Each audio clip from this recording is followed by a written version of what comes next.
Materi kuliah Hukum Ketenagakerjaan. Topik kedua dari 60 topik. Masalah-masalah pokok perburuhan sebelum Indonesia merdeka.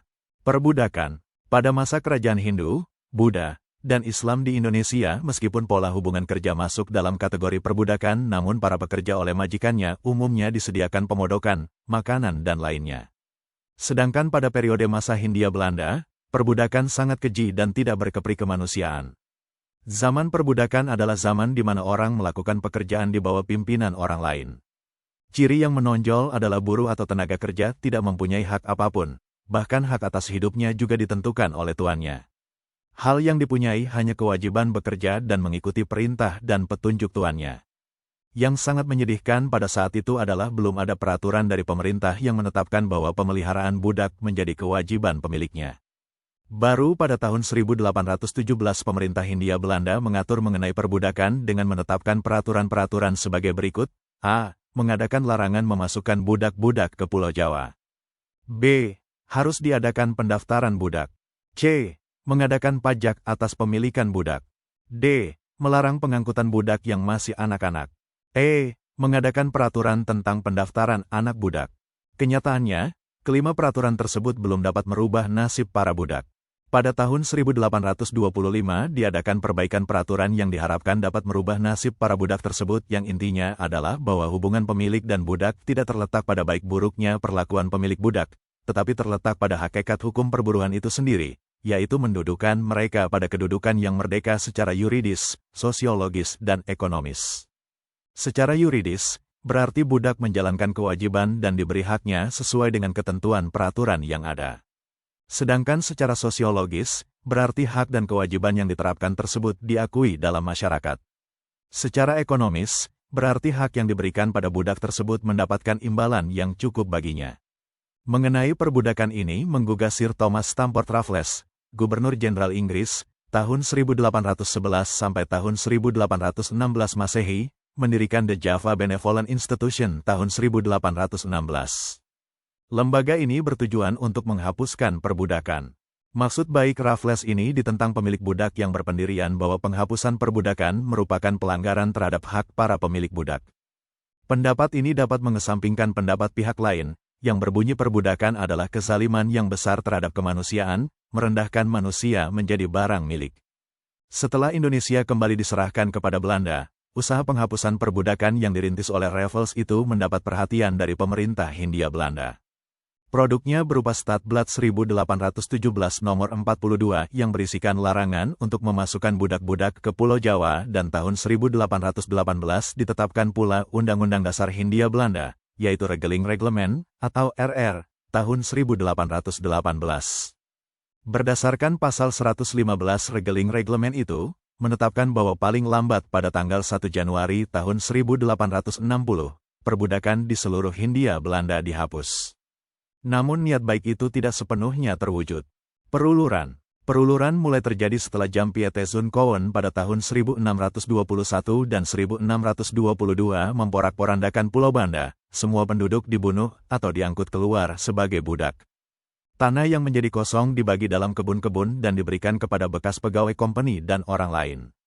Orang yang diberi kebun, atau disebut parkenir atau ulur.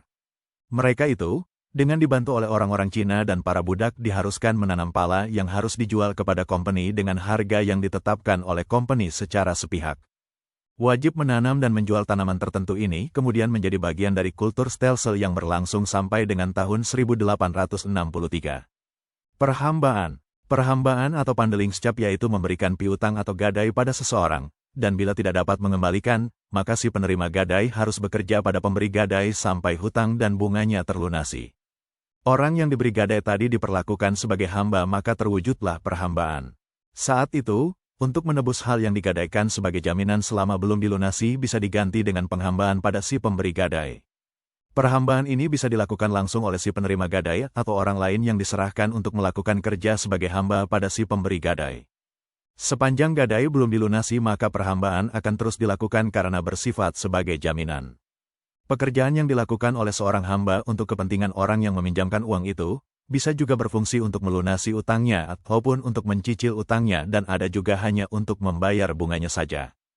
Pola perhambaan ini sesungguhnya sama dengan perbudakan. Seorang hamba semacam ini tetap berada dalam kekuasaan pemberi pinjaman. Penghapusan perhambaan ini juga memerlukan waktu yang cukup lama, yaitu kira-kira 1 abad. Di beberapa daerah di Tapanuli dan Sulawesi, pola perhambaan masih berlaku hingga tahun 1920-an. Rodi, atau kerja paksa. Kerja paksa atau rodi, mula-mula bentuknya adalah melakukan pekerjaan secara bersama-sama antara budak-budak atau anggota masyarakat desa.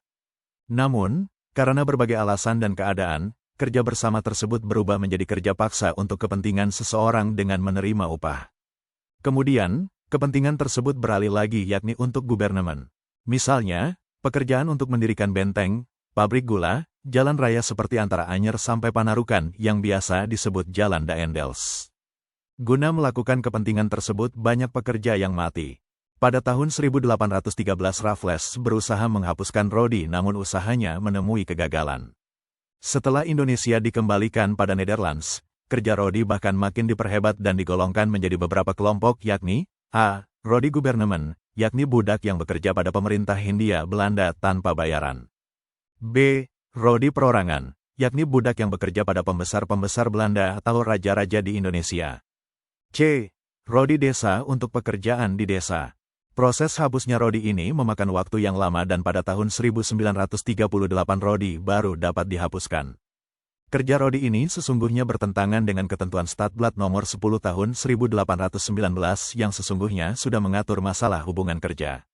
Syarat-syarat kerja waktu itu menetapkan, A. Setiap perjanjian kerja harus dibuat secara tertulis dan harus didaftar di kantor keresidenan. B. Pendaftaran baru akan diterima apabila ternyata dalam perjanjian kerja tersebut tidak terdapat unsur-unsur pemaksaan, ancaman pemerasan, dan lain sebagainya dan dengan demikian berarti semua persyaratan kerja harus mempunyai kelayakan. C. Pengawasan terhadap pelaksanaan perjanjian kerja itu harus dilakukan oleh residen dan para pengawas pajak terutama mengenai, atau untuk mencegah timbulnya tindakan-tindakan yang bertentangan dengan perjanjian-perjanjian kerja tersebut. D. Jangka waktu perjanjian paling lama 5 tahun. Perusahaan-perusahaan perkebunan yang ada pada waktu itu sulit untuk mendapatkan buruh disebabkan adanya kerja rodi, maka pemerintah terpaksa mencabut peraturan di atas dan menggantikannya dengan Stadblad 1838. Berdasarkan peraturan ini pengusaha diberikan kekuasaan untuk mengadakan perjanjian kerja dengan penguasaan kepala desa. Para kepala desa diberikan hak untuk mengerahkan penduduk agar mau bekerja di perusahaan-perusahaan perkebunan. Punale Sanksi. Punale Sanksi merupakan perkembangan kerja rodi untuk gubernemen. Gubernemen adalah penguasa pemerintah Hindia Belanda yang menyewakan tanah pada orang-orang swasta, atau bukan orang Indonesia asli. Guna menggarap tanah yang disewakan tersebut, gubernemen mengambil pekerjanya dari rodi desa dengan menghubungi kepala desa yang bersangkutan. Pekerja dipekerjakan pada tanah yang disewakan. Mereka dikontrak selama 5 tahun dengan kontrak kerja secara tertulis. Perjanjian kontrak tersebut memuat tentang A. Besarnya upah. B. Besarnya uang makan. C. Perumahan. D. Macamnya pekerjaan. E. Penetapan hari kerja. Penetapan hari kerja tersebut diatur agar supaya orang yang dipekerjakan pada tanah-tanah swasta mempunyai kesempatan untuk mengerjakan sawahnya. Pada tahun 1870 lahirlah Agarisewet yang mendorong tumbuhnya perkebunan-perkebunan besar seperti perkebunan karet, tembakau, cengkeh, dan sebagainya. Sehubungan dengan tumbuhnya perkebunan-perkebunan tersebut, masalah perburuhan menjadi semakin penting karena semakin banyak buruh yang dipekerjakan. Namun, juga ada yang menolak untuk dikirim ke perkebunan di Sumatera Timur yang ditanami tembakau. Orang yang menolak untuk dipekerjakan di perkebunan dipidana dengan hukuman badan yang disebut dengan Penale Sanksi. Kejadian tersebut mendapat pertentangan dari Parlemen Belanda di Nederland dengan pernyataannya sebagai berikut, kalau buruh di Indonesia menyalahi perjanjian atau melakukan kesalahan maka tidak seharusnya dipidana dengan pidana yang mengarah pada hukuman badan, khususnya di daerah Sumatera Timur.